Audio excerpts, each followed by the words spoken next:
মঙ্গলবার সকাল ১১টায় ঢাকা রিপোর্টার্স ইউনিটে গণতন্ত্র পুনঃপ্রতিষ্ঠায় জাতীয় নির্বাচনের বিকল্প নেই শীর্ষক আলোচনা সভার আয়োজন করেন বাংলাদেশ জাতীয়তাবাদী জিয়া সৈনিক দল। এ সময় প্রধান অতিথি হিসেবে উপস্থিত ছিলেন অ্যাডভোকেট আব্দুস সালাম আজাদ, যুগ্ম মহাসচিব, বাংলাদেশ জাতীয়তাবাদী দল। প্রধান বক্তা হিসেবে উপস্থিত ছিলেন জনাব নাজিম উদ্দিন আলম, সাবেক সংসদ সদস্য, সাবেক আন্তর্জাতিক বিষয়ক সম্পাদক, জাতীয় নির্বাহী কমিটি ডাকসুর সাবেক এজিএস। বিশেষ অতিথি হিসেবে উপস্থিত ছিলেন অধ্যাপক মোহাম্মদ আকবর আলী সিরাজি। এ সময় সভাপতিত্ব করেন মোহাম্মদ এনামুল হক মোল্লা, প্রতিষ্ঠাতা আহ্বায়ক, বাংলাদেশ জাতীয়তাবাদী জিয়া সৈনিক দল কেন্দ্রীয় কমিটি।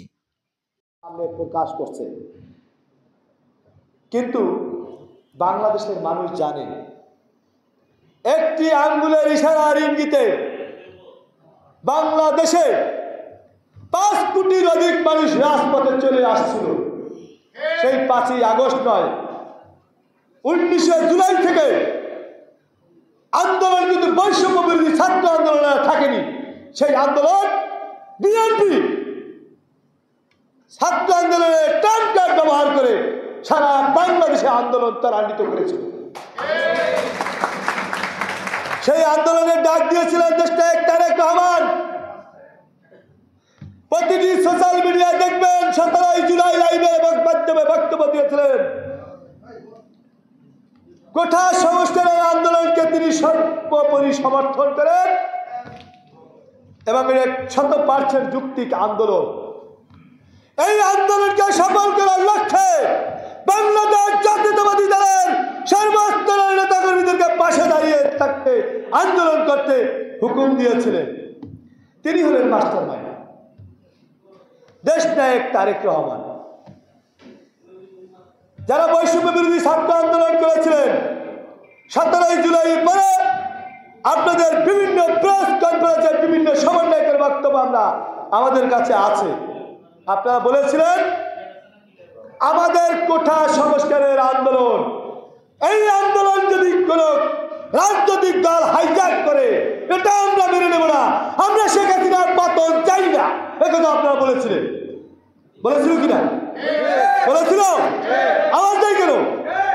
তাদের বক্তব্য কিন্তু সোশ্যাল মিডিয়ায় আছে। অতএব বাংলাদেশ জাতীয়তাবাদী দল কোঠা সংস্কারের আন্দোলন ট্রাম্প কার্ড হিসেবে ব্যবহার করে পতিত স্বৈরাচার 17 বছরের ফ্যাসিস্ট শেখ হাসিনাকে বিদায় ঘটিয়েছিলেন দেশনায়ক তারেক রহমান। সমন্বয়ক উপদেষ্টা কমিটিতে গেছেন, কোনো আপত্তি নাই। আপনারা রাজনৈতিক দল করবেন তাতেও কোনো আপত্তি নাই, আমরা সাধুবাদ জানাই। তবে যারা সরকারে আছেন তাদের পৃষ্ঠপোষকতায় যদি রাজনৈতিক দল গঠন করেন তাহলে আমরা মনে করব এই জনগণের সম্পদ হাইজ্যাক করে জনগণের উপর একটি দল চাপিয়ে দেওয়া হচ্ছে। কারণ আপনারা সরকারি টাকায় গাড়ি ব্যবহার করবেন, বিভিন্ন সভা সেমিনার করবেন, সেটা কিন্তু জনগণ মেনে নেবে না। সাংগঠনিক প্রক্রিয়ায় বিভিন্ন রাজনৈতিক দল যেভাবে দল করে সেইভাবেই আপনাদের দল করা উচিত। আপনাদের লোভ নাই, লালসা নাই। অন্যায় যদি শেখ হাসিনা করেছে তার যদি বিচার হয়, যারা বিগত দিনে অন্যায় করেছে তাদের যদি বিচার হয়, আপনারা যারা সমন্বয়ক, আপনারা তো দেশের আল্লাহর ওলি না, ভুল করলে আপনাদের বিচার হওয়া উচিত, আমারও হওয়া উচিত। স্পষ্ট ভাষায় বলে দিতে চাই, 5ই আগস্টের পরে আপাই যখন ভারতে পালিয়ে গেল, ভারত থেকে পুরস্কৃত করলেন আমাদের পানি দিয়ে, বন্যা বাংলাদেশের 11টি জেলা তলিয়ে গেলেন। তখন এই সমন্বয়করা ঢাকা বিশ্ববিদ্যালয় ত্রাণের নামে ত্রাণ উঠিয়েছিলেন। বাংলাদেশের মানুষ 5ই আগস্টের আন্দোলনকে উপেক্ষা করে সর্বস্ব বিশ্বাস করে মাটির ব্যাংক ভেঙে আপনাদের কাছে টাকা দিয়েছিলেন, ত্রাণ দিয়েছিলেন, 14 কোটি টাকা উঠিয়েছিলেন। কোথায় সেই ত্রাণের টাকা ব্যয় করেছেন জাতি কিন্তু দেখতে চায়। 11টি জেলায় জাতি দেখতে চায়। এমন যাদের খেয়ালাত করেছেন এটারও বিচার হবে। রাজনৈতিক দল করবেন, নির্বাচনে আসবেন, জনগণে ভোট দিবা, এমপি হবেন, মন্ত্রী হবেন, প্রধানমন্ত্রী হবেন, আমরা সাধুবাদ জানাবো। কিন্তু প্রথমে এই বিশ্বাসের জায়গায় যে খেয়ালাত করেছেন তা কিন্তু স্পষ্ট। আজকের অনুষ্ঠানে যিনি প্রধান অতিথি আছেন, আপনার মাধ্যমে বলতে চাই, সর্বোচ্চ ফোরামে আলোচনা করবেন এই বৈষম্য বিরোধী ছাত্র আন্দোলনের যত ফুটেজ আছে এবং বিএনপির যে কর্মীরা যে আন্দোলনে সম্পৃক্ত ছিল সকল ফুটেজগুলি প্রত্যেকটি থানায় কনভেনশনের মাধ্যমে জাতির সামনে স্পষ্ট করতে হবে। তারা কোঠা সংস্কার চেয়েছে, শেখ হাসিনার পতন চায় না। শেখ হাসিনার পতন তারেক রহমান বিএনপির কর্মীরাই চেয়েছিল বলেই শেখ হাসিনার পতন হয়েছে। আমি জামায়াত ইসলামের নেতৃবৃন্দকে একটি বিষয় সতর্ক এবং জানাতে চাই। 25টি বছর বাংলাদেশ জাতীয়তাবাদী দলের সাথে বন্ধুত্বের সম্পর্ক রেখে রাজপথে ছিলেন। শেখ হাসিনাকে পতন ঘটানোর জন্য প্রতিটা আন্দোলনের সংগ্রামে আপনাদের সহযোগিতা পেয়েছি।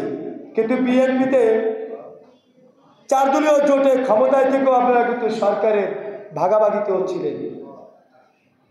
কিন্তু 5ই আগস্টের পরে এত সুন্দর চেহারা, এত সুন্দর সাংগঠনিক স্ট্রাকচার, আপনারা তো সেই সিয়াসির বেইমানের মতন যেসাদের অধীনে যে আওয়ামী লীগ নির্বাচনে যাবে না বলেছিল, ঠিকই কিন্তু তারা নির্বাচনে গিয়েছিল। 5ই আগস্টের পরে বিএনপির বিরুদ্ধে যে প্রপাগান্ডা চালিয়ে যাচ্ছেন এটা কিন্তু ঠিক না। আপনাদের কিন্তু নিবন্ধন বাতিল করেছিল আওয়ামী লীগ, কিন্তু আপনাদের নিবন্ধনের জন্য কিন্তু প্রতিবাদ জানিয়েছিল বিএনপি। অতএব আপনারা আমাদের শত্রু না, আপনারা আমাদের মিত্র, বন্ধু। এই দেশে যদি কোনো সংকট আসে, বাংলাদেশ জাতীয়তাবাদী দল এবং জামায়াত ইসলামী সহ এই সার্বভৌমত্ব রক্ষা করার যদি যুদ্ধ আসে, সে যুদ্ধের মধ্যে আমরা একাকার হয়ে যাব। কিন্তু কোনো জায়গায় কোনো তথ্য যদি দিতে চান সেটা সুস্পষ্ট তথ্য দিবে। বাংলাদেশ জাতীয়তাবাদী দলে কোনো চাঁদাবাদের জায়গা নাই। আপনারা ইতিমধ্যে দেখেছেন 2-1 দুষ্কৃতিকারী প্রত্যেকটা রাজনৈতিক দলেই থাকে। আমাদের বিএনপি কিন্তু তাৎক্ষণিক তাদেরকে চিরতরে বহিষ্কার করে দিয়েছে। কিন্তু জামায়াতের আক্রান্ত নেতা কর্মীরাও আছে, ডুবে ডুবে পানি খান। ওই ঢাকা বিশ্ববিদ্যালয়ের কমিটির মতন 3 বছর আগে কমিটি করেছেন ছাত্রলীগের কাঁধে ভর দিয়ে। আপনারা কি বিএনপিকে মারছেন না আওয়ামী লীগকে মারছেন তা কিন্তু প্রমাণিত। রাজনৈতিক দল কিন্তু আন্ডারগ্রাউন্ডে হয় না। বিএনপি রাজপথের আন্দোলনের সংগ্রামের গণতান্ত্রিক রাজনৈতিক দল। আমরা আন্ডারগ্রাউন্ডের রাজনীতিতে বিশ্বাস করি না। অতএব আপনারা যে এখনো আন্ডারগ্রাউন্ডের রাজনীতি করেন, এখনো যে আওয়ামী লীগের সাথে আঘাত করেন, তার কিন্তু প্রমাণ আপনার আমিরের বক্তব্যে প্রমাণিত। কিভাবে প্রমাণিত? এই দেশ থেকে জনগণের দৌড়ানি খেয়ে পতিত স্বৈরাচার শেখ হাসিনা যেই দেশে আশ্রয় নিয়েছে, যারা আমাদেরকে পানি দিয়ে তলিয়ে দিয়ে দেশ থেকে ভঙ্গুর করে দিয়েছে, তাদেরকে জামায়াত ইসলামী বন্ধু মনে করে। কিন্তু বিএনপি ভারতকে বন্ধু মনে করে না, কারণ ভারত হচ্ছে বাংলাদেশের সবচেয়ে বড় শত্রু। আপনারা ইতিমধ্যে দেখেছেন ভারত যাকে বেশি প্রায়োরিটি দেয় তার অস্তিত্ব কিন্তু এই পৃথিবী থেকে বিদায় হয়ে যায়। তার প্রমাণ হলো আওয়ামী লীগ।